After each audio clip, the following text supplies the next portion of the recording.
And so we return and begin again. Welcome to the Invisible Podcast, Issuesode 25.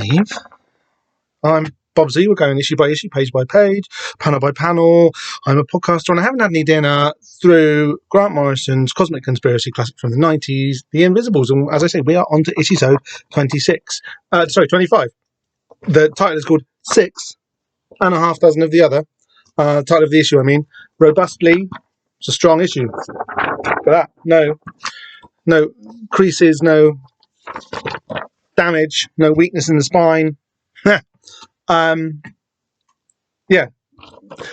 This is a bit of a strange issue-sode because, as you may remember, back in March, having noticed many times that the contents of whatever issue I was doing within the Invisible Podcast had strange resonances with things that were happening both in my life and in, shall we say, the wider world, that I could maybe do a little bit of a trick and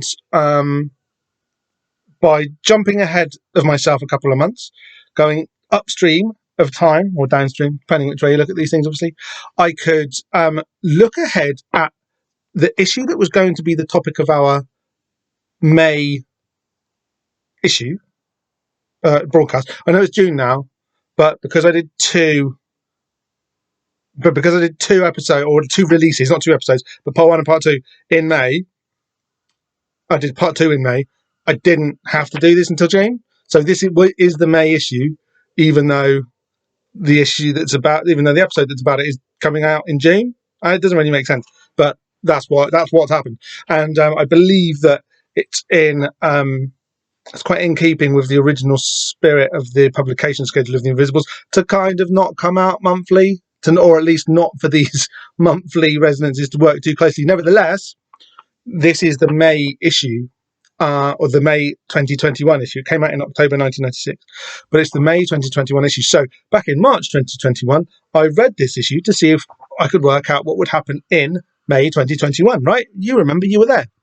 So now that this is the issue-sode where we actually cover this issue and what happens in it, I get to review whether the predictions that I made back in May, based upon reading this, the predictions that I made back in March that would happen, predictions about May, it's hard to say, predictions about May that I made back in March when I read this issue, now's the time to see if they've come true or not. Now, just a quick recap, the predictions that I made based upon the preliminary and kind of out of sequence and cheating reading that of this issue that I did, the predictions I made were there would be a banal, evil child abuse scandal, another one, but with a royal twist. That Glinner, the guy who wrote Father Ted, would make a bigger twat of himself online than usual. That Winston Churchill's statue would be the centre of controversy again. That there would be a big police violence story. That the number 6 would be especially important. That Wigan, the northern town of Wigan, in England would become important, and then maybe something would happen with the British Telecom Tower, as it was called. I can't remember what it's called anymore. But yeah, the BT Tower would happen. Now, how did I do? Badly on the unimportant ones, and not too badly on the important ones, I would say. And I learned a bit about how to read the predictions that I'll take forward into the next time I try this, which I probably will try and do again. Although I've got other ideas for how you can kind of break the text of The Invisibles a bit and turn it into a slightly more, modular, reliable, workable kind of divination tool, rather than like having to do a podcast about it, if you know what I mean. It's got to be another way that you can kind of break into it, cut the text out, and let the future come through, right? And using the old Bill Burroughs formulation. So, okay, so let's go through these again. So a banal, evil child abuse scandal, but with a royal twist. Now, that's, but basically I got it wrong. I got the reading wrong, but the prediction is right, if you know what I mean. So basically, that prediction was based upon this sequence, which is on page 20 and 21 of this issue, when the guys in Division 6 are watching this porno movie, which is basically Princess Di being being raped by, or doing it with, she doesn't look like she's consenting really. And I believe it, and I think, whether this is within the comic a woman who's meant to look like Princess Di, or is Princess Di, doesn't really matter. It's Princess Di doing it with the Moonchild, the kind of the evil Shoggoth that is the secret beast of Glamis in up in old Scotland land. I kind of like stood back from that a little bit in my prediction and thought that it would kind of refer to something around Prince Andrew and his kind of ongoing sex abuse scandal stuff. And obviously that was, and actually I'm more convinced than ever that this woman is just Ghislaine Maxwell, actually. So I'm not letting that go entirely. I mean, that panel especially just looks like Ghislaine Maxwell. But I should have been a bit bolder in the reading and gone, there'll be, so the prediction that I made was I tried to hedge my bets by being general and saying there'll be a sex abuse scandal, childhood sex abuse scandal surrounding the royals, when I should have kind of just been a bit more bold and a bit less kind of, and not tried to hedge my bets and just gone, there'll be a scandal about Princess Di, which is exactly what did happen. And like, not just a scandal about Princess Di, but a really big one, and kind of the biggest one since she died, insofar as, or at least since all of the investigations into her death concluded, because there was like some like government in May. This is obviously a few weeks ago now. There was this government inquiry into the circumstances by which Martin Bashir, the BBC journalist, kind of got or convinced Diana to give him an interview, which at the time was incendiary, and where she, was very candid about the type of life that she had with the royal family and what the royals are really like, and the kind of the way that the firm operates and stuff.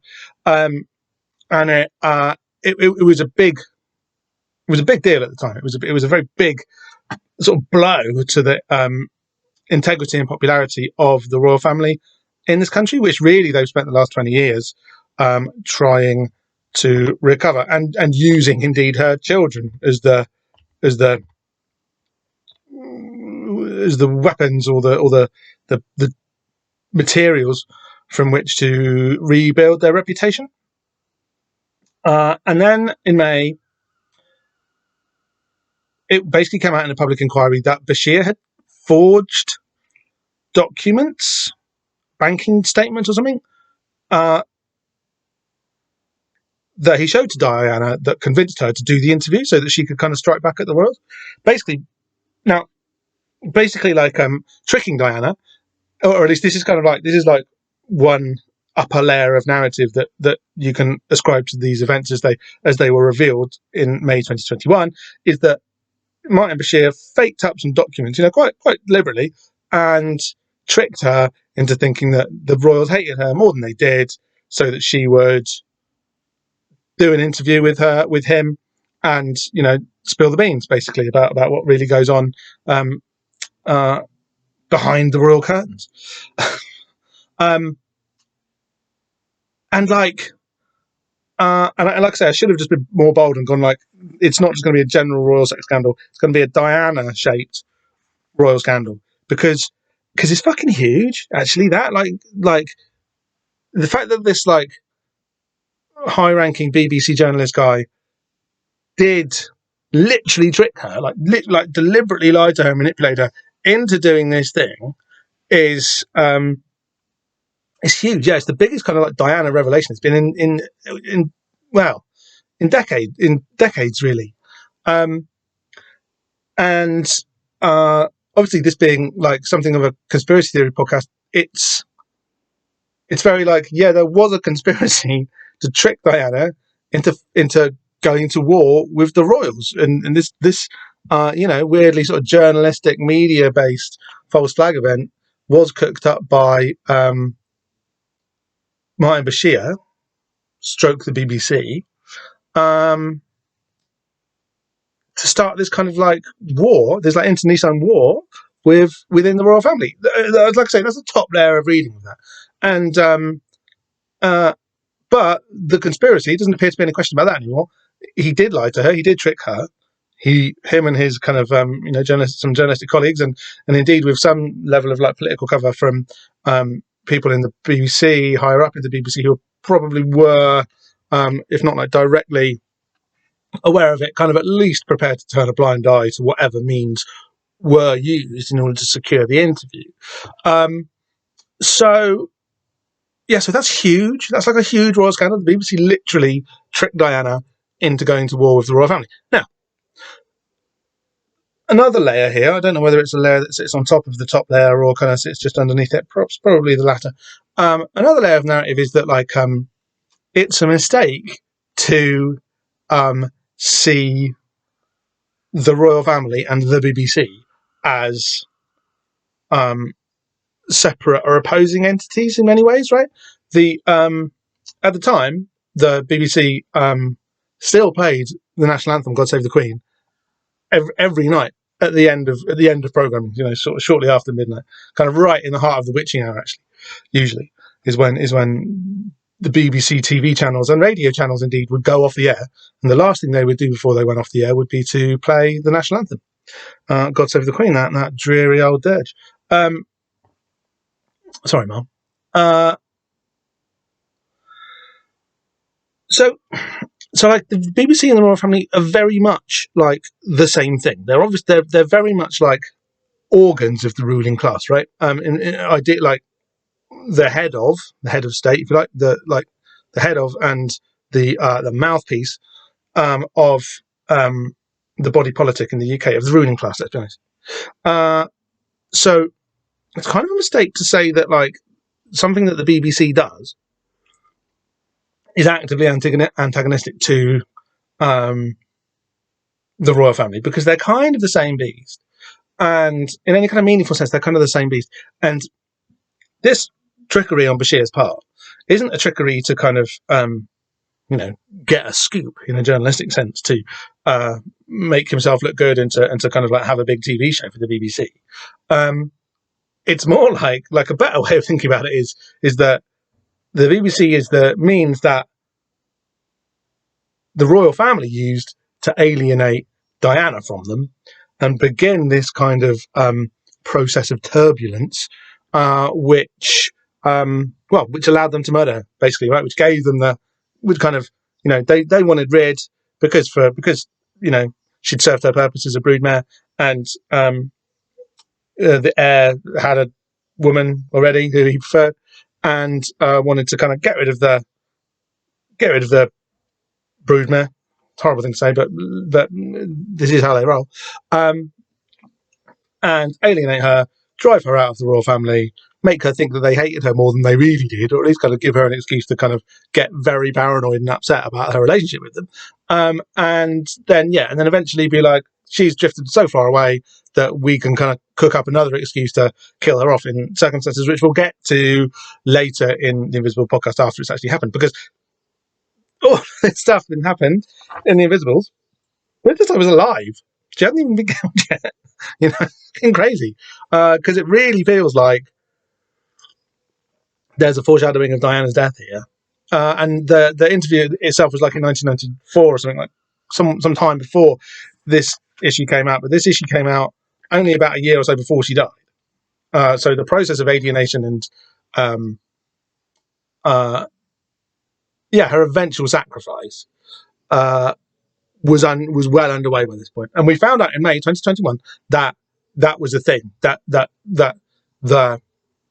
her beliefs, her feelings, her psyche was deliberately manipulated to alienate her from the family that she had married into, right? And that's like the British state had basically were just done with her and were prepared to, ruin her and then kill her, and that's how that went, right? The kind of the spin on it in the media in the UK here in 2021 is the BBC and the Royals are at war because they did this terrible thing to their beloved Diana when everyone knows that they hate her. It is bollocks. But that's kind of just like culture war shit. That's kind of that spin that's being used currently is basically about the kind of the continuing kind of the things we were talking about in the last episode, actually. Basically just like the continuing degradation of the public sphere. It's a bit like the ruling class do not want public infrastructure to serve the interests of anyone other than the ruling class. Basically, they can't handle that. So, and since like 2010, really, the Tory party has been quite. I mean, not that any government has not, manipulated the BBC or used the BBC for its purpose, as in just sort of create state hegemony. But the Tories have been very sort of like almost Leninist, in fact, in like deliberately seizing that organ as a thing that they can use for their own purposes. And now the narrative that's at work here is very much like the BBC serves these metropolitan elitists, which doesn't resonate with British values or indeed the British demos, and therefore, and the British demos loves the royal family instead, and now there's increasing public opinion that the BBC is evil because of what they did to Diana and the Queen. It's amazing, really, to think that this little manoeuvre can unite Dianaites and Windsorites against the what's the word for the straw man, if you like, of the BBC. Actually, it's really complicated and big and old and boring, and there'll be plenty of other opportunities to talk about it, I think. But that's so that that prediction that this issue made about the events of May 2021 was eerily spot on. It's a bit that's a big win. That's a big prediction that it nailed. I didn't get the prediction right, but the issue did. Going down the list of the other ones, Glinner didn't make much more of a bigger twat of himself than usual. I think he trended once for just another one of his transphobia shit rag things, but he just does that all the time. It wasn't big enough to count as being like bigger than usual. Churchill's statue will be the centre of controversy. It was in April when Christ, I can't even bring myself to say his name, but I can't remember his name, in fact. Fox, can't remember his first name, something Fox, the son of the guy from Performance, ran for London mayor. He did really very badly indeed in the eventual vote, but he kind of raised his profile enough and kind of used the mayoral election to further disseminate his kind of macro themes. Again, more culture war stuff. And he used the Churchill statue on his battle bus. It is abominable that I live in a world where I have to say things like battle bus and it sort of means, and it means, but yeah, on his battle bus he had Churchill statue because that's like this icon of, traditional British values, whatever, fuck it. The number 6, didn't really see any big synchronicities around the number 6 happen, not really, in May. Something to do with the BT Tower, didn't really see any of that, really missed that one. And the only other prediction that bumbles out of this issue, which I sort of made, was Wigan. Something about Wigan. Would they win? Would there be like a Northern Soul revival? Would they win the rugby league? Something like that. Would Wigan be in the news for any particular reason or none? And now, I think I know what that was. I think there was a Wigan event, and I've paid it forward, should we say? I'm not going to talk about it now on this episode. But like I say, I've paid it forward. And when the thing that I think is going to happens, so basically the prediction that I made rolled itself very neatly into another prediction when the Wigan thing in May happened. So I won't be discussing that right now, but eventually it will pay off as like, was I really wrong and self-deluded, or was I not? And did I make a legitimate bit of future prediction out of an old comic from the 90s? And when that event does play out, which it will do probably within the next 6 months, probably before the end of the year, maybe fairly soon, maybe by September, October. When that happens, I'll let you know. Okay. I'll be honest, I'm pretty excited about that one. If that does go the way that I think it does, then well done me, basically. But yeah, we're not like, the Diana hit is big enough that we can, with some degree of faith, say that The Invisibles is a pretty good way of telling the future. I just need to get better at reading it. So I'll give it another couple of months, because we've got book 2 of The Invisibles coming up, and we should sort of focus on that rather than just focus on my delusions. Let's go with that. It's a good word. Gets me out of trouble. So before I do another experiment in like the timeline and trying to use The Invisibles to either tell or shape the future, what's the difference? We'll just crack on. But there are going to be future tests of the predictive and or thaumaturgical powers of the Invisibles, right? Like, we'll do that. It'll be cool. Okay, so those are the predictions over, and yeah, like I say, all of them are like, it was right in all the big ways and wrong in all the ways it didn't really matter. So yeah, it was an okay first test. Fairly, like, definitely not. No, that was wrong enough for me to put it aside and not bother doing it again. We are going to do it again, but not yet, because we've got to do the actual issue. And what's that? Oh, I'm only 20 minutes in. It's not too bad. I would love to get this done in an hour. Issue 26, Mr. Six on the cover, Mark Buckingham and Mark Pennington on pencils and ink, respectively. This is Sean Phillips' final cover. And it's actually a humdinger. It's a real doozy. So you've got Mr. Six stroke Jason King here, stroke Peter Wyngarde.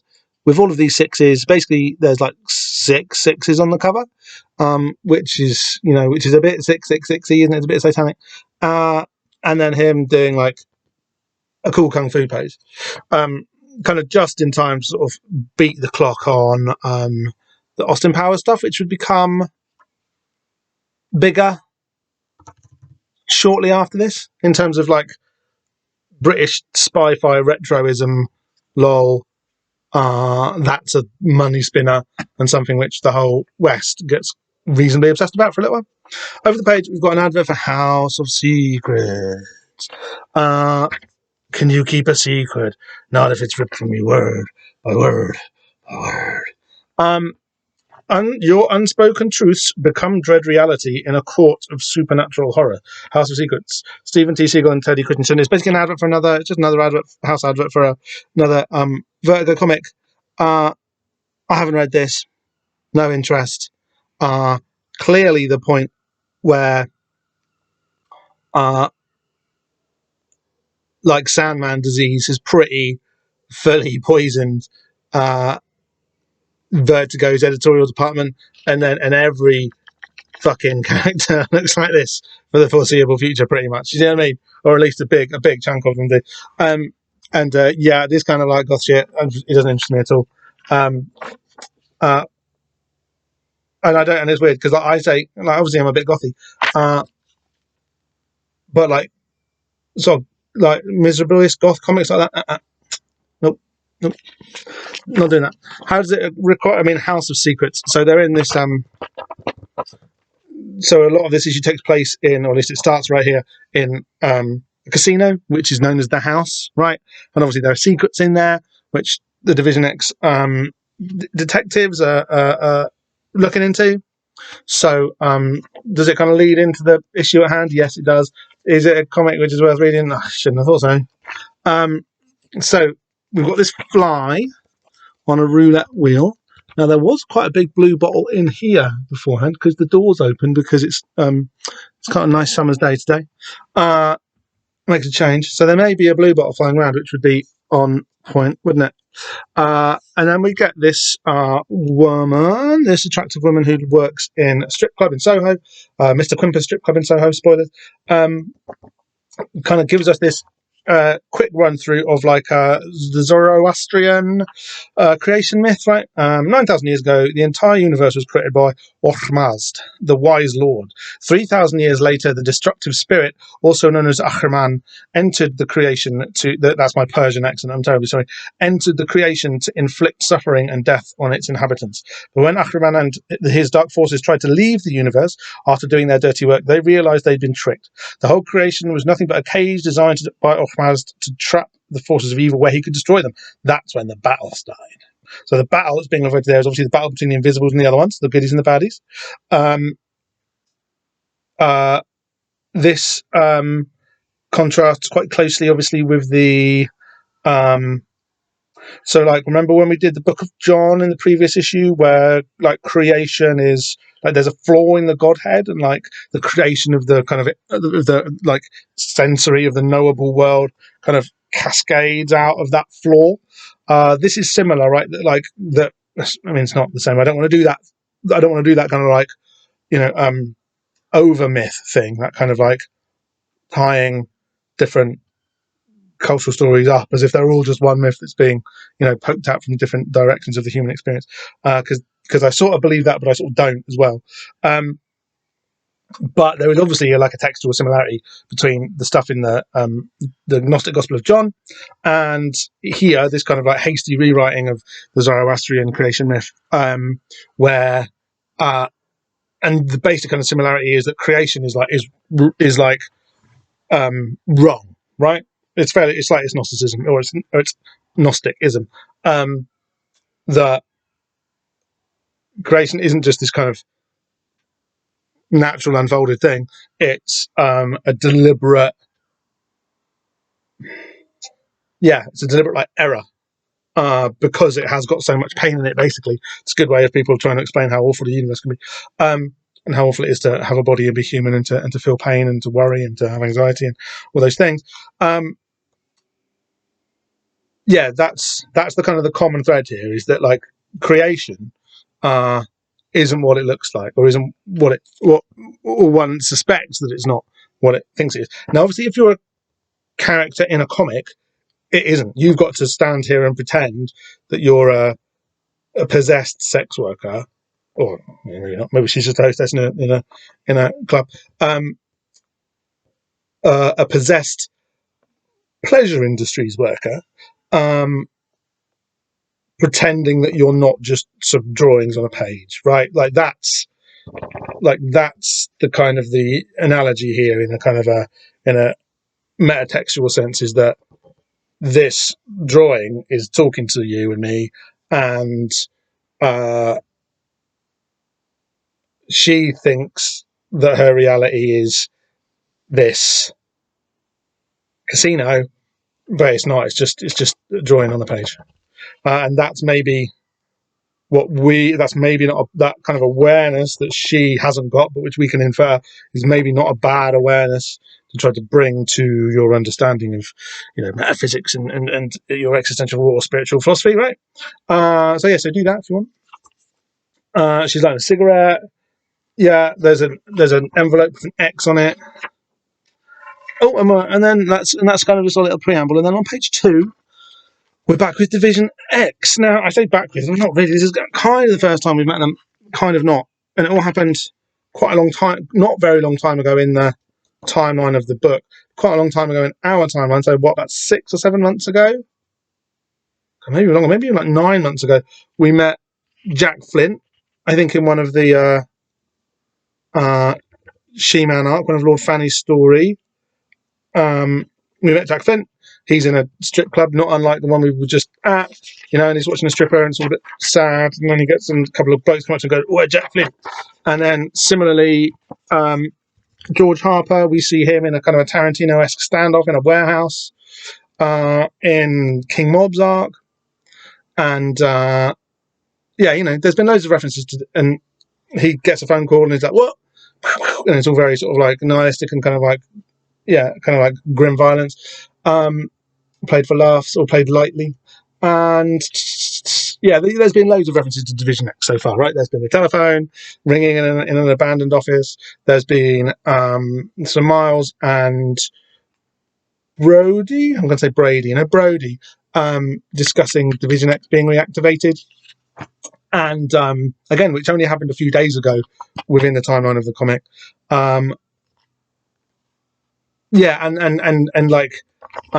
You remember how Brody had a very weird, like, 70s hard man vibe, which was kind of somewhat anachronistic and kind of like time out of joint, even for the mid-90s. This is like, this whole issue kind of leans into that.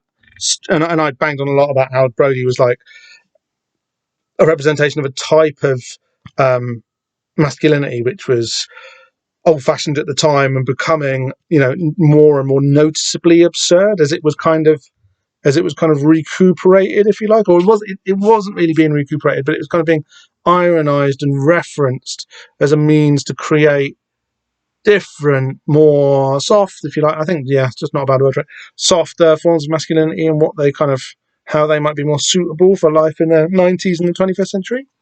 All of which is kind of true enough, but there was this weird thing I pointed out at the time, and this issue was kind of about it and is trapped by it, much like the forces of Ahriman are trapped in their universe. This admiration, or this kind of like libidinal attraction to a toxic form of masculinity, let's be honest, is kind of is like the comic can't quite get away from it, right?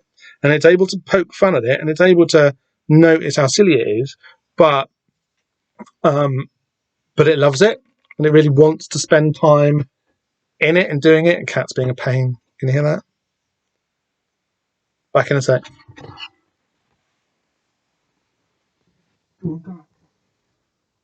What?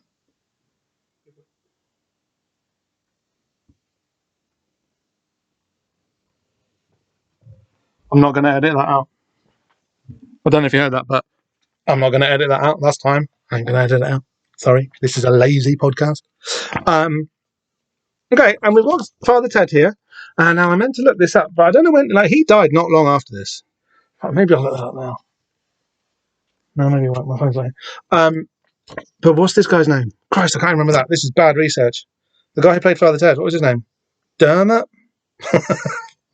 Not a bad guess, is it? Dermot? Anyway, he died not long after this. He died of I think he died at like a dinner party, I think, didn't he? Really sad, died of a heart attack at a dinner party. Now, when an actor dies of a heart attack at a dinner party, that means they did too much coke after dinner. I'm not saying that's what happened, but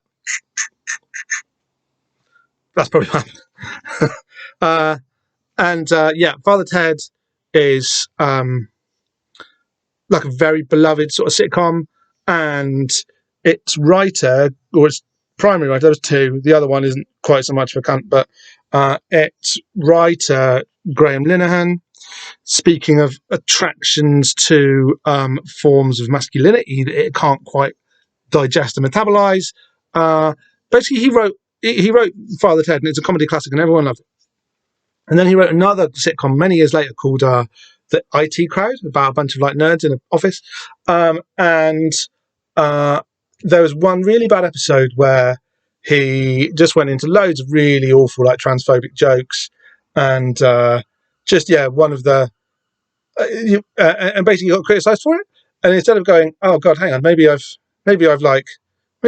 slightly cruelly and dismissively turned the experiences of transgender people into like crude comedy fodder in a way which does perpetuate sort of harmful attitudes and can cause, can actually cause physical danger to people. Can actually, like, not only does the kind of prejudice that he was like riffing on and feeding into make people's lives like worse day to day, because it makes them more likely to be laughed at or just kind of like insulted or in the street, like attacked, right? It just makes people's lives worse. And instead of him going, and he got criticised online for this because he was an early. This is the other big thing that I can't even get because he was criticised on Twitter about it.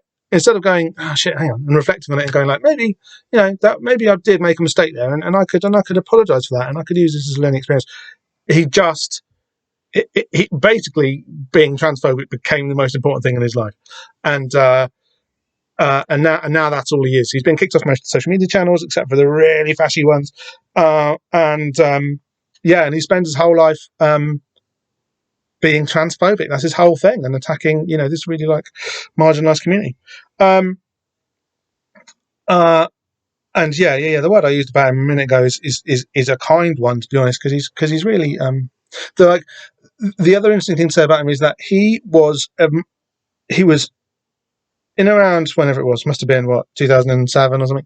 He was all over Twitter, but also like all over, because he had quite a big media profile and presence. He was all over the TV and the radio talking about this amazing new thing called social media, especially the one he likes, which is called Twitter.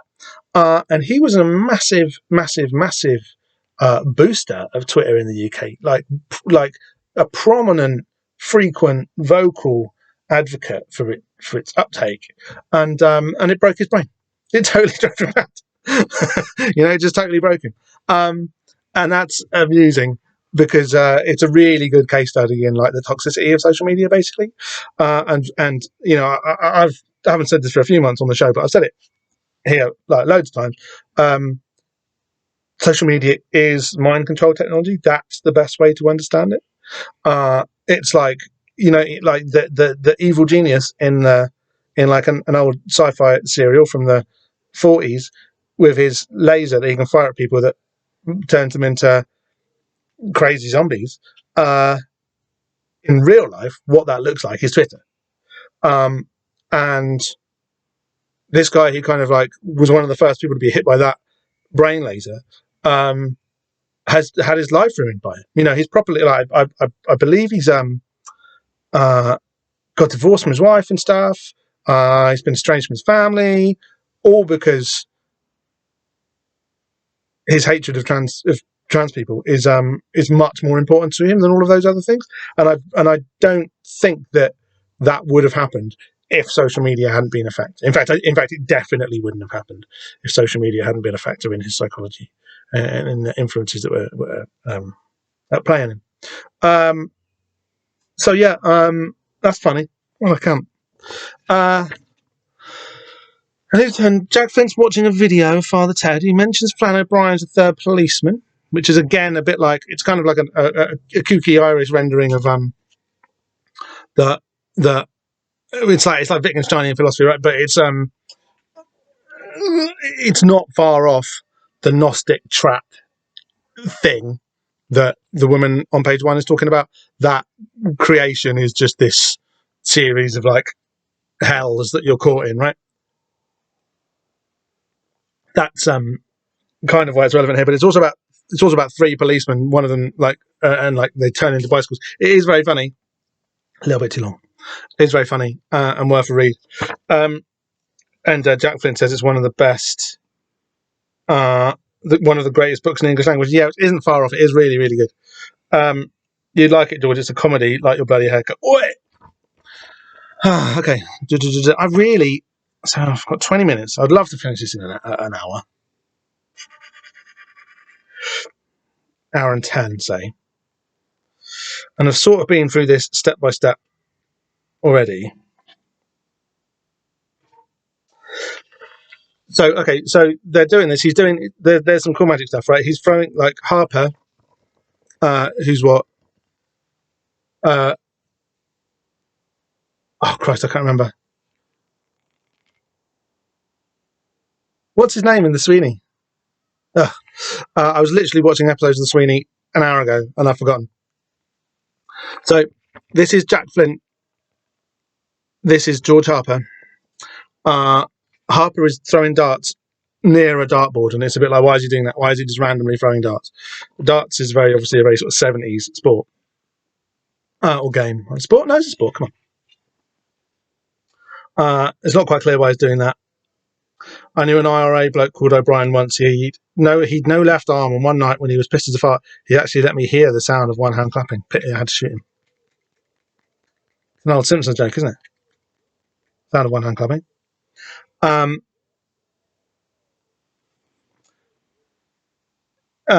Also stuck to the wall in this weird office that they're in is an issue of the Daily Mirror, I think it is, from when the Sex Pistols were on telly and swore in, 1976? And this legend bloke who kicked his own telly in these horrible little scroats said some rude words. I don't think they said fuck, I think they said shit. No, he did say fuck. He calls him a fucking rotter, doesn't he? It's a really good clip. It is well worth watching. Just these horrible little speed freaks, sort of, and a guy who basically looked like Bill Grundy, looking a bit like this, very sort of like 70s-y, sort of like stout 70s dude. But like obviously they're all like the Sex Pistols are obviously drunk, but Grundy is obviously very, very drunk as well. Just doing his job as a TV presenter, because it was the 70s, and they start swearing, and it's really funny. And then it was all over the papers the next day because they were swearing in the daytime on TV. It was like mid-afternoon tea time. One bloke famously kicked in his own telly because they were swearing that his children were eating their tea and they heard swearing. And a man was so angry that he kicked in his own telly, which is brilliant. I hope he got a cool new telly. Yeah, and there's kind of, and it's kind of darkly hinted that there was something around 76, 77, the Sex Pistols and the Queen's Jubilee in 77 that Division X were like involved in. I don't think we ever find out, but that's kind of like the scandal under which they disappeared prior to their reactivation in this issue, right? That's kind of what's going on in the story here. There's a classic kind of like bit of Sweeney humour where Flint goes to Harper, "Give us a fag, you bastard," and he's got a fag in his mouth and he goes, "Sorry, don't smoke," and he just takes it off him and starts smoking himself. There's a really good line in an episode of the Sweeney. I'm going to talk about the Sweeney properly in a minute. There's a really good line in an episode of the Sweeney where Regan goes to, what's his name? So John Thaw goes to Dennis. Of course, I can't even remember Dennis Waterman's name now. Goes to Dennis Waterman. "Give us a fag, you bastard." And he goes, "I've only got one." And he goes, "I only want one," and takes his last fag, which is funny. Sweeney's really good. Sweeney's really, really good. I didn't think I'd say that. I thought I would find it too 70s and blokey, but it's actually fantastic. and I've watched a few episodes for research. I didn't, I ended up falling into a bit of a Sweeney rabbit hole, and they're all free on one of the streaming services, and I'm probably going to watch them all now. Like, I could do with a new telly thing to get into, and the Sweeney's absolutely brilliant. I like I said, I didn't really think I'd say that. I didn't think it would be my cup of tea, but it's great. Okay, and then Mr. Six walks in, right? And it's a real it's great, lovely splash page. There's all of these on the page. There's all of these interesting Division X, these weird sparkly 70s top of the pop style graphics, just kind of following them around, kind of making them seem much more. There's all this kind of glam impression, and then they're living this very sort of grotty, down to earth kind of not down to earth, but they're a very sort of grotty, grimy existence within this patina of glamour, or border or frame of glamour, 70s style. And he walks in being 70s style, and he's Mr. Six, who we met before, obviously. What's the way in here? I don't really know how to talk about this. So Division X, these dudes in the comic, they're like a fusion of two TV show, or 3 TV shows. One of them is The Sweeney, like I just mentioned. And the other one is Jason King stroke Department S, or Department S stroke Jason King is probably a better way to say it. So The Sweeney is like a kind of a rough and tumble cop show, a bit like Starsky and Hutch, but British. And Department S is much more like the Avengers, not the superhero Marvel Avengers, obviously, but the Steed and Mrs. Peel Avengers. Or like The Man from U.N.C.L.E. is maybe a more recognisable kind of like type of TV show that it was. And the main actor was a guy called Peter Wyngarde, who looked exactly like this. Or is it the other way around? Was he called Peter Wyngarde? Yeah, see, that's the weird thing, right? There's loads of slippage between Peter Wyngarde, the actor, and Jason King, the character that he played. Jason King, the character that he played in Department S, is basically like this. It's just an Austin Powers style spy. Basically, that's the easiest way to and most recognisable way, I think, to sort of describe it. But he's also like an author. He's like an author of like detective fiction who's so great at writing detective fiction that like Department S, a government detective agency, get him in to help them out, and he becomes like a government agent for them, right? And then after Department S finished, there was a spin-off show which was just about him, because he was obviously the star of the show, called Jason King, just named after him, which ran for like another season. So there's like 2 seasons of Department S and like 1 season of Jason King. Department S is not great. Although it does have its moments, and there is something remarkable. There is like King has charisma. Sorry, not King. Wyngarde has charisma, and can kind of does carry the show. By the time that like Jason King comes around, the spin-off show, and they've kind of ditched the co-stars, and it's just him. The budgets are a bit lower, the scripts are a bit shitter, and he has to carry the whole thing, and it's not very good. Is basically the problem with that. Yeah, and so, and because they're basically just like daft 70s cop spy shows, they've been fused here because they're like the Sweeney aren't like spies, but they are detectives. They are plainclothes cops, right? So they do a bit of survey. They do a bit of spying. Just as Jason King is a spy, but he does a bit of copping, solving crime and whatnot. And Morrison's just kind of fused them here. Oh, we've got the credits too. The issue is called 6 1/2 dozen of the other. So it's like 6 of one and half a dozen of the other means when 2 things are the same, but they look different, right? They appear different, but they're not. They're the same.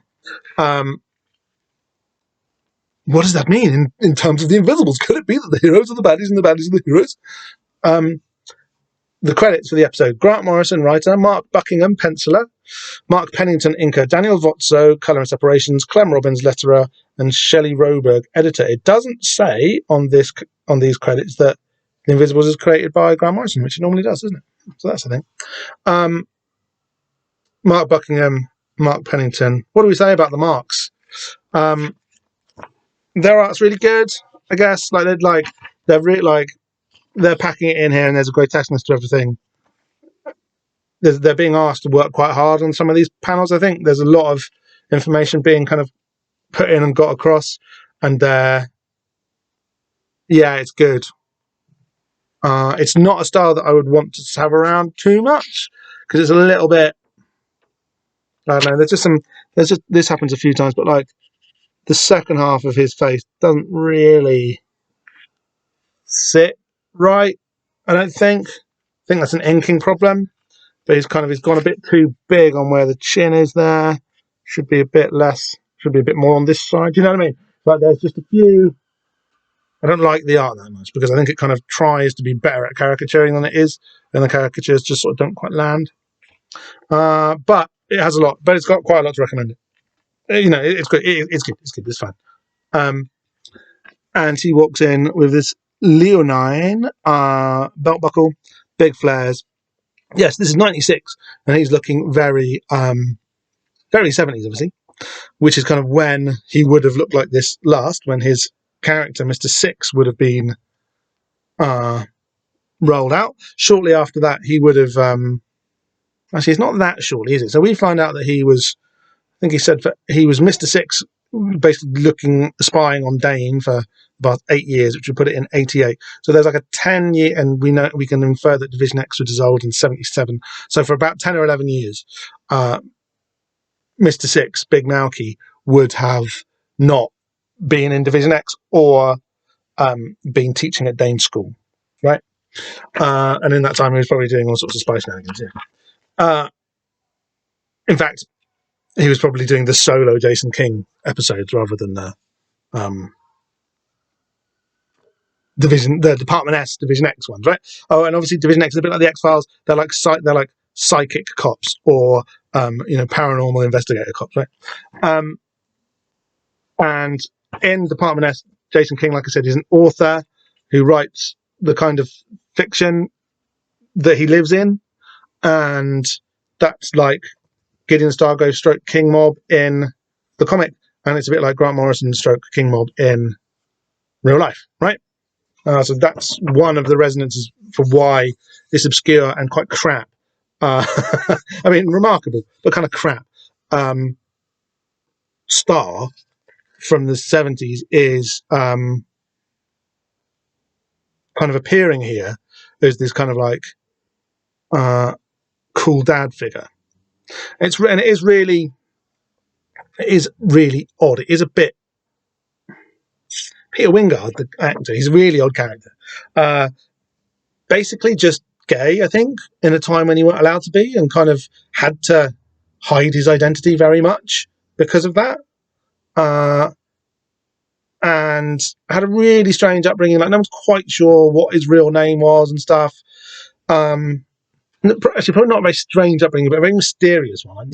No one quite knows what his early life was like. They do say that, in fact, Ballard said, so basically he was born in Shanghai to British parents, or to a British parent and possibly an Asian parent. But he was interned in the same sort of internment camp in Shanghai that J.G. Ballard was interned in as a child, and writes about in Empire of the Sun and elsewhere. And like, there's a quote of like, and like, there's quotes of J.G. Ballard go, yeah, Peter Wyngarde was there. He used to act. He used to like put on shows. He used to do like one man. He would have been not an old man. He would have been in his early, like mid-teens. I think they kind of got out when Ballard was about 11 and Wyngarde was about 18. Yeah, Ballard's like, so Wyngarde used to do like one man Shakespeare shows in the internment camp, and just like, you know, he's not a subtle actor, but he's quite a watchable one. And you can, and just the idea of like a bunch of like traumatized like adults, trying to pretend that life in this internment camp was okay, watching a youngish Peter Wyngarde, doing like one man Henry IV or whatever, and a young JG Ballard is in the audience as well, just like going, what the hell's going on? Like, that's quite a scene, isn't it? That's quite a place.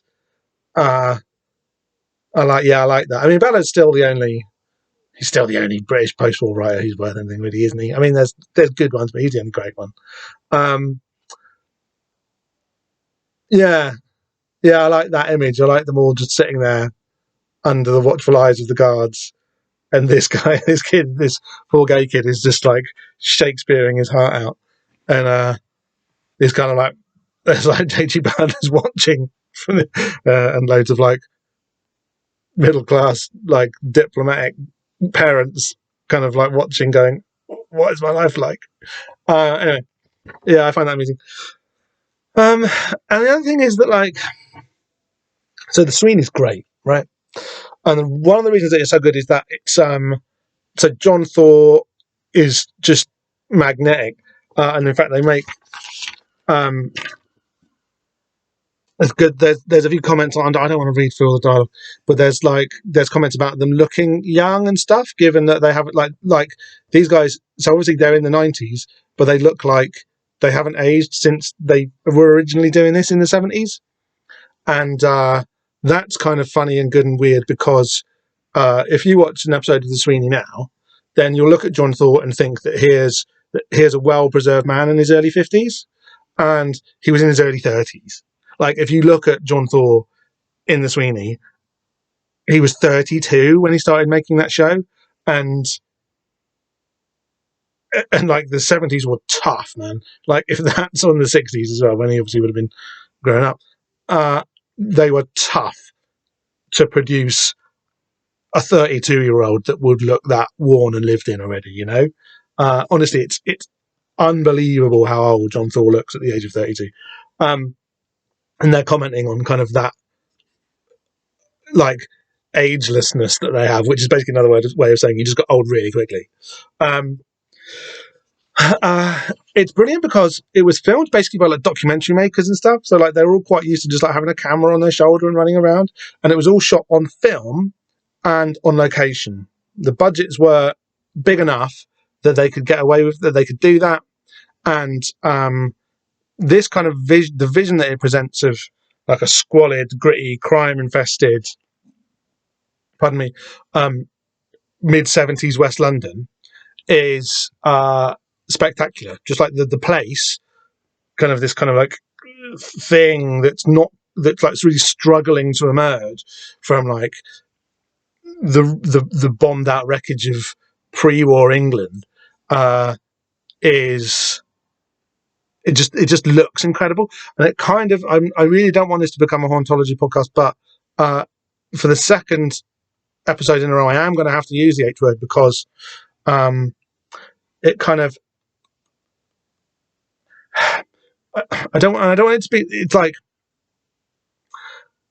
it's not about like the authenticity presented by that space, as if like the bombed out wreckage of an old empire is what the real is. Although you could make that argument, I don't really. You could make that argument, and so it looks much more like London looks like a place in a way which it doesn't feel like now, especially when you see it captured on camera when it's also shiny and like for the cameras. It doesn't feel like that when you're watching The Sweeney. It feels like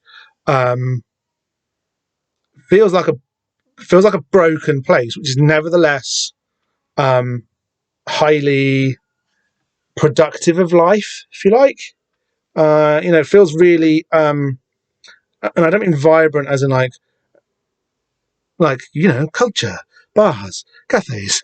I don't mean that kind of like gentrified image of like urban vibrancy. It just feels like a place where people could live and did live, and by live I mean were active and productive and creative, but not creative, and again not creative in like a culture industries way, creative in like a how are we gonna do this blag way, right? And there's loads of like emphasis on the modern architecture of 60s London and of the kind of the sort of the an-architecture of pre-modern London. And it looks spectacular, looks fantastic, it's weird. So there's that hauntological kind of hunger for that, because it feels like a space which is more capable of producing types of human or like humans that the gentrified, and gentrified means capitalized city, which London is now, is capable of supporting. Does that make sense? That you can have better, that I don't know, life was freer then, right? Or at least the potentials of life which were produced by that space were freer.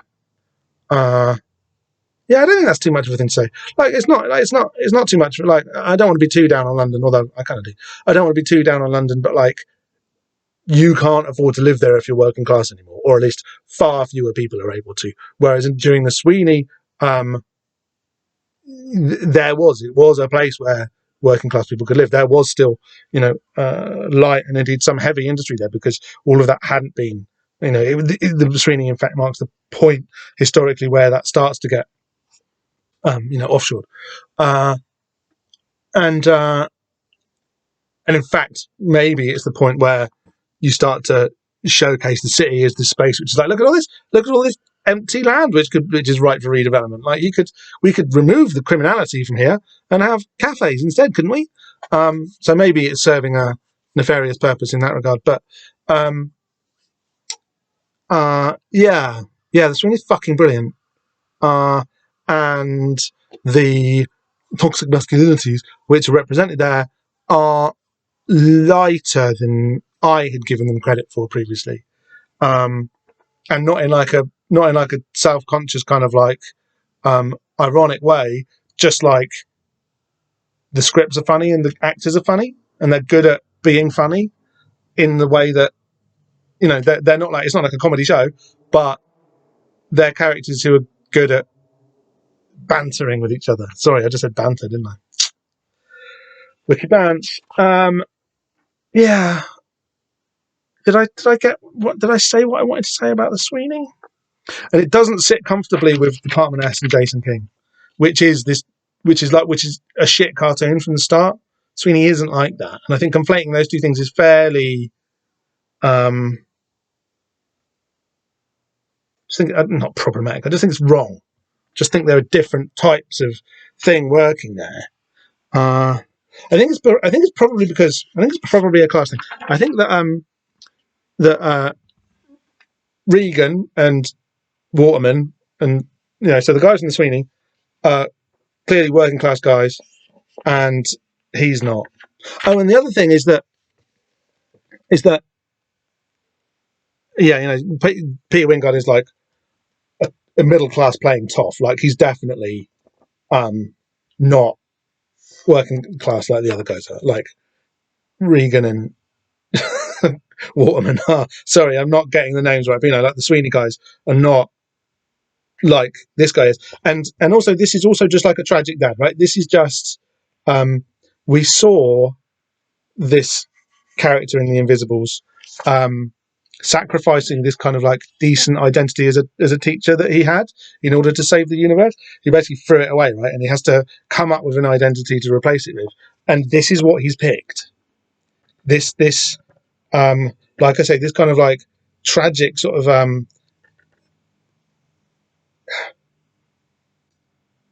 facade. And obviously it's a facade, but like it's like really bad divorced dad energy. And then when you kind of factor in the sort of the mystery and just the sort of the fact that he was a gay man who couldn't be out of Wyngarde's life and push it into this package, it feels really shit. It's just like Mr. Six is quite a fun character to have around, but the interiority of what this guy must be thinking and living through, having had a valuable life that he's had to sort of sacrifice and then reached around for the next type of life in the wardrobe and had to come up with this, is tragic. Like this guy's fucking fucking sad, and that's kind of what I've been thinking about that. Oh god, I've been going for an hour and I'm on page whatever. Crash Bandicoot advert, trickster figure. Yeah, I think we can go with that as being why it's here. Trip to Sam Goody Music Land. We've had School Bus, What a Ride. So this is quite interesting that there's this psychedelic Ken Kesey Further bus used as the always interesting graphic design backdrop for the Sam Goody Music Land advert. The records that we're being asked to listen to this month are The Y Store by The Y Store, shite, like a bad Pearl Jam rip-off band, like it was rubbish. We got about 2 tracks in, and Dust by The Screaming Trees, which is a bit of a classic. I'd never heard it before, this classic, but I remember it coming out and being really bigged up in the music press at the time, and I definitely listened to it from beginning to end, definitely enjoyed it quite a lot at certain moments, and Yeah, it's a good record. It's a properly good record. I was fairly familiar with the singer. What's his name? What's the singer at the Screaming Trees called? He appeared on. I really like Earth, and he did a couple of tracks with Earth a few years ago. So I sort of knew him already. Mark Lanigan. So I sort of knew him already. And then this record Dust is pretty good. It's like I don't know how to describe it. It's like a hard rock grunge record, but it's got this weird, like, and perhaps offensive, it's got this weird, like, Eastern mysticism thing, or at least it kind of hasn't, but it does use sitars and stuff just as, like, lead guitars. And then there's just loads of, like, pretty, like, rocking, you know, Seattle sound stuff going around, but they've just got someone sort of rocking out on a sitar. They're not trying, I think the reason that it's okay is that they're not trying to play Indian music on, or they're not trying to have a raga sound on the record. They're just, someone's just trying to rock out on a sitar, or on a detuned guitar which sounds like a sitar, and some of those tracks where that's on it, they're just real good. They're properly good. Yeah, I liked it quite a lot, this record. I can see why it is like a blokey rock record. I could see why people who don't like that kind of thing wouldn't like this kind of thing. But nevertheless, there was some. You can see why I was like, hey, I quite like that. Okay, so they're meeting again. They take the piss out of him for dressing like it's the 70s, although they're all dressed like the 70s. They crack open a bottle of Bolly. Oh, that's the other good thing about Department S and the Sweeney, is that they're just drinking the whole time. Like, they must be pissed the whole time because they're drinking massive belts of scotch and putting them down and then just carrying on a scene. Like, not even, there's bits, especially where Peter Wyngarde, who I think must have had a big drink problem, he will literally pour, like a quadruple measure of scotch in a scene, knock it back in one go, and not even flicker. Like, not even, how, like, even if he was acting, like how when someone does a shot in a TV show or in a movie, and they normally go, or at least they show some I've just done a shot reaction. He puts down fucking tumblers full of whiskey in one go, and it doesn't even occur to him to pretend that it's a big deal that he's just drunk that whiskey, which can only, to me, imply that he was quite used to putting away like measures that were that big. And it's amusing because these people were obviously all very drunk. And my missus said, look at how much cheaper scotch and cigarettes were, because everyone's smoking all the whole time as well. And I don't know. I'm not saying that smoking's good, but like, so in lockdown, so we're nearly out of lockdown in the UK, but the house arrest list was. But the only industries which aren't sort of back to full capacity or aren't kind of allowed to do what they want are the pleasure industries, basically.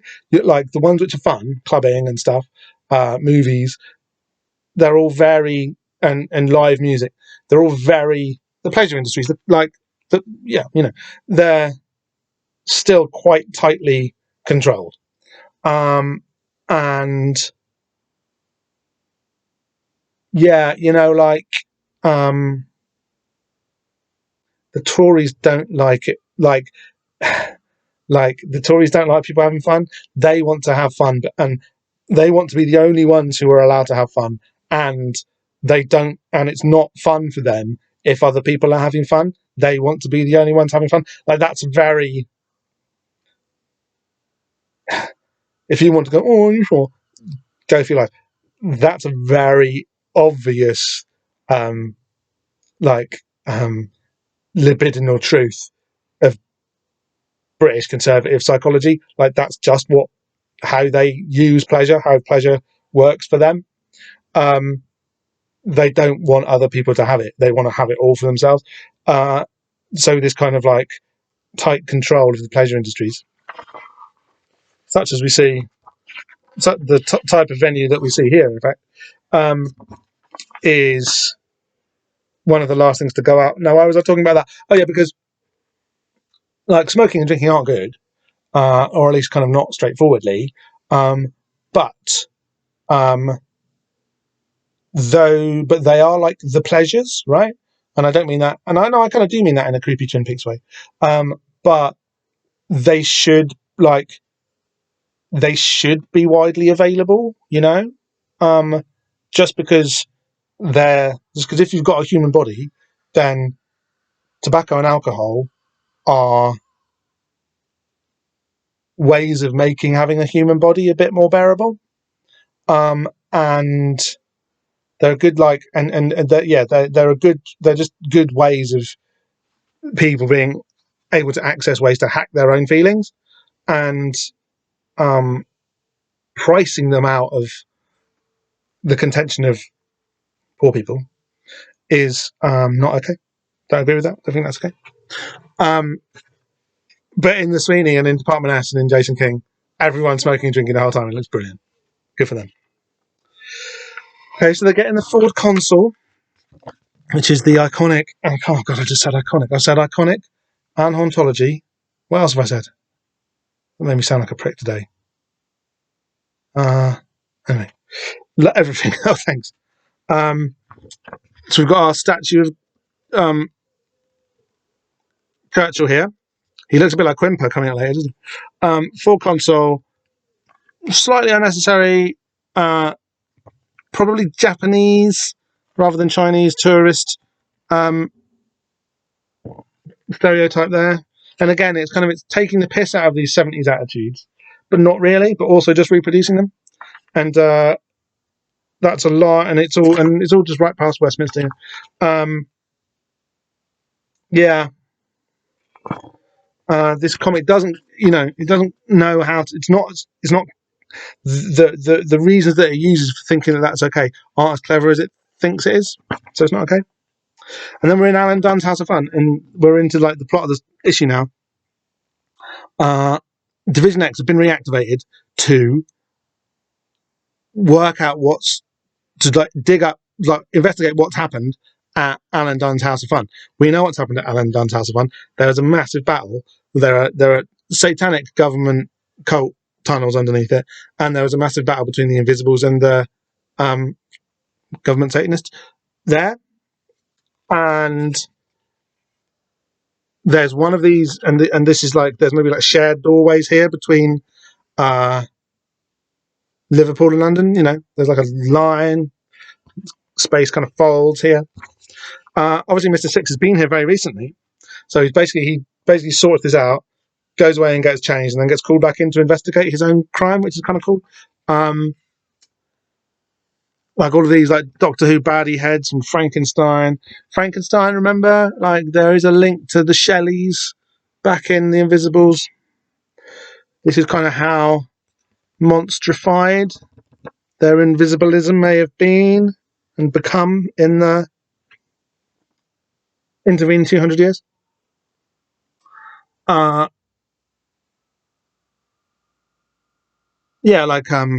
It's creepy KKK heads and stuff. There's a creepy pig mask head, which has obviously got Wicker Man vibes, and we'll talk about the Wicker Man in a couple of years' time. And this, they were wearing these pig masks at Fanny's rape, remember? Their boss is this guy called Paddy Crowley. Oh, that's right. Yeah, there's an Aleister Crowley reference, but where Mr. Six helpfully points out that he knows that you're supposed to pronounce it Crowley rather than Crowley. But I think the rules have changed on that now, haven't they? If Ozzy Osbourne says Crowley, you should probably say Crowley too. But this is their boss, Paddy Crowley. He's hitting a hip flask himself. They found some green goo here that changes into the desires of whatever anybody who looks at it is, which is quite amusing that Mr. Six or Jason King here has looked at it and has turned into a sexy lady, when really that's not what Jason King would have seen. And Paddy Crowley sees a white rabbit, which is obviously, I would imagine, just a symbol of this investigation not being a real investigation, because we already know what's going on here. Also, yeah. So I think it's also like, where has this come from? We remember we know that there was like a haunting here. That was the scar on reality left by Mr. Six's Big Malky's closing of the reality abscess. He says that, and Paddy Crowley says that something happened in this shop, but we don't know what. But of the three sensitives we brought in, one is now wearing a straitjacket, the second has declared himself the Messiah, and the third remembered Division X. Now that sensitive would have remembered Division X because a member of Division X was in the room making this whatever happened here happen. And but is this green goo the haunting that was left behind? Remember, that was kind of that was what the issue said is a likely outcome of the kind of stuff happening there. I don't think so, because it's a bit on the nose, isn't it? Now, what I think this is Dane's gob, right? Remember when he's coughing up the magic mirror and using it to heal King Mob? He also does he also has a weird like and flobs out a load of green slime, like a load of green snot, basically. Now, given that he was in full Buddha mode at the time, and given that we'd already seen him produce a kind of a magical psychoactive substance from his body at that moment, I think this is Dane's spit come alive, basically. And now it kind of turns into whatever anybody wants when they look at it, because Dane wants to help. He wants to give people their desires, right? He's like, why shouldn't we all have that? It's fine. Okay, so off they go. Now,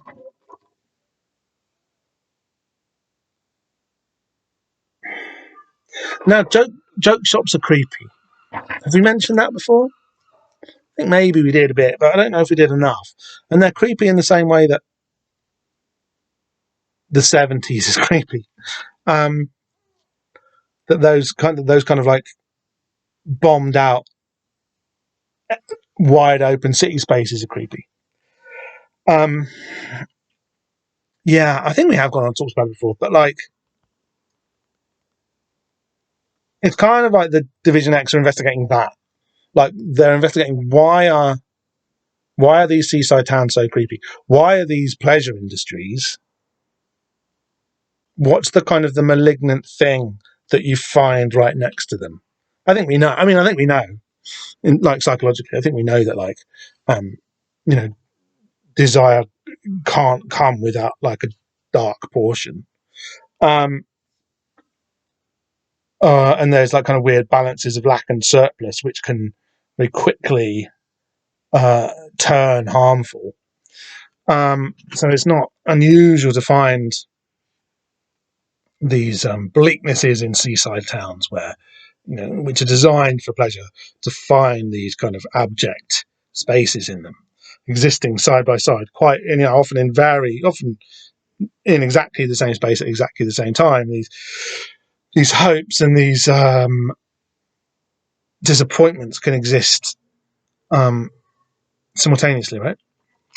And that's kind of what Division X are investigating. That's the haunted thing, and this green MacGuffin here is kind of Jack Snot.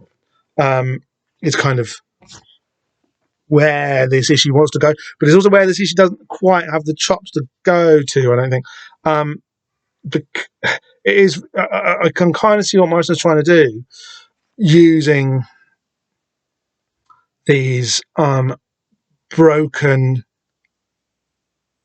all too easily parodied forms, these shitty cop shows, even if one of them isn't shit, to show the kind of the brokenness and the juxtaposition of pleasure and pain and crime and punishment and transcendence and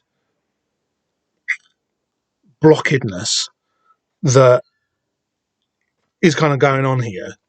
I don't think the issue quite pulls it off. I think there's several issues here, really. that it would have been nice to see Division X kind of do their thing, like a spin-off, or just an arc that's like, or a spin-off would have been really helpful, because this issue doesn't quite get to it. But what it points at is really fun, because like Morrison spent ages trying to make the occult seem cool and sexy, but with this issue he kind of goes and he's they are very honest in being like, look at what spiritualism actually means or has meant prior to the Invisibles coming along and making it sexy and cool. It's this. It's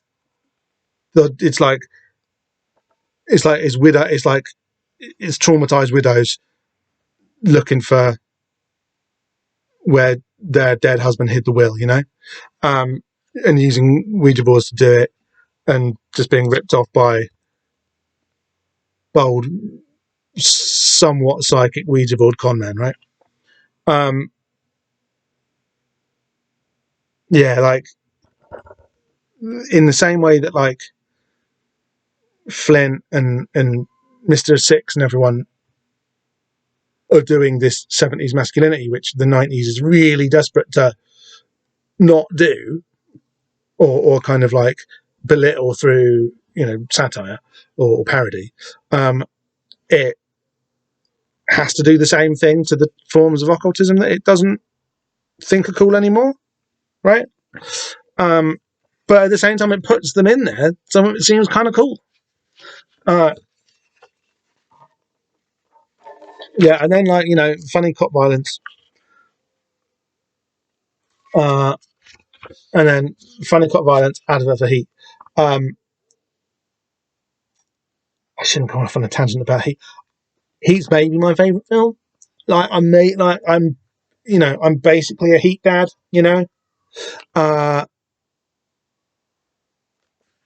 You've got a trio of cops, and I know that De Niro and I don't know what's his name, Val Kilmer. Took me eight. Like I know that those two aren't cops, but the whole point of Heat is that the cops and the robbers are the same thing. It's an Invisibles theme, isn't it? Right? Not necessarily in their functions, but in their attitude, right? In their kind of immersion in their roles.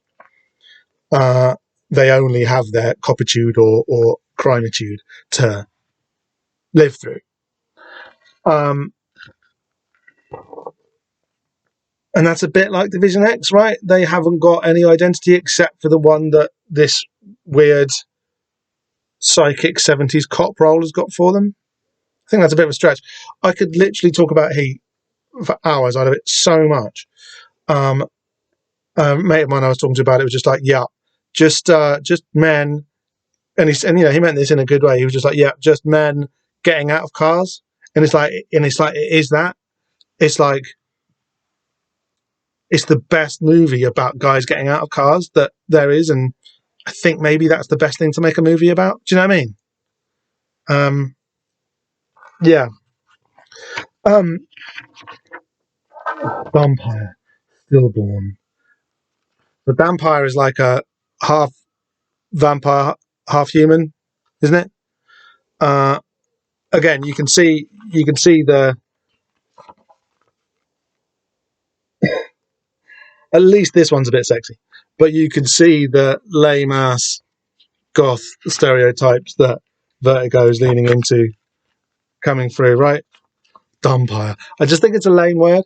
It sounds like dampire. I was like a vampire, but a bit soggy. Nicholas Gaunt has always felt different. He doesn't know the half of it because he's half vampire, right? Fully painted prestige one shot in comic shops this fall. By Nancy A. Collins and Paul Lee. I mean, yeah, it is not my cup of tea. I have not read this. I bet it's shit. A Tale of Bloodlust, Vampire Chic, and the Agony of Living. Like, I just think that's lame. I think that's just lame.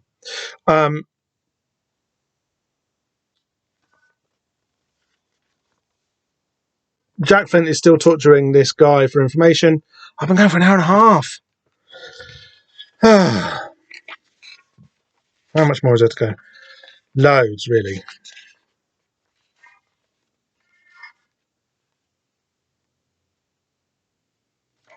I haven't got the energy. We're going to do a part 2.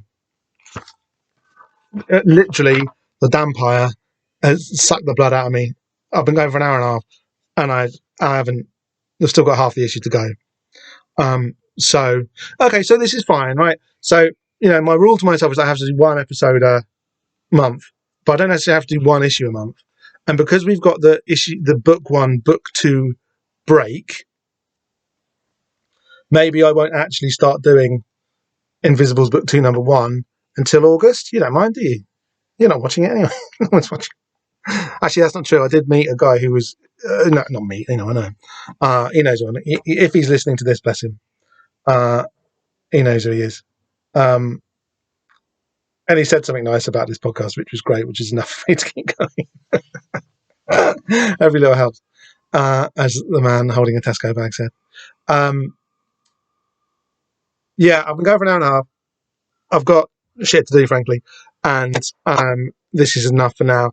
We've done the predictions. We've done about half the issue, and I've spoken about how much I like the Sweeney. So that was really what I wanted to close off. And then I'll do the second half of the issue, maybe not too long, but given that it's a fucked up Invisibles thing, and that there was a big leap between book 1 and book 2, which I remember lasting for several months, if I'm honest. Back when they first came out, there was a definite hiatus for the book for a little while. I'm not going to beat myself up over. That's it. Part 2 later. Hour and a half. Part 1 done. Cheers for watching. I hope that was okay. Let me know at Bobsy Minus. Yeah, lots of love. Thanks ever so much for watching. Bye. Love you. Bye.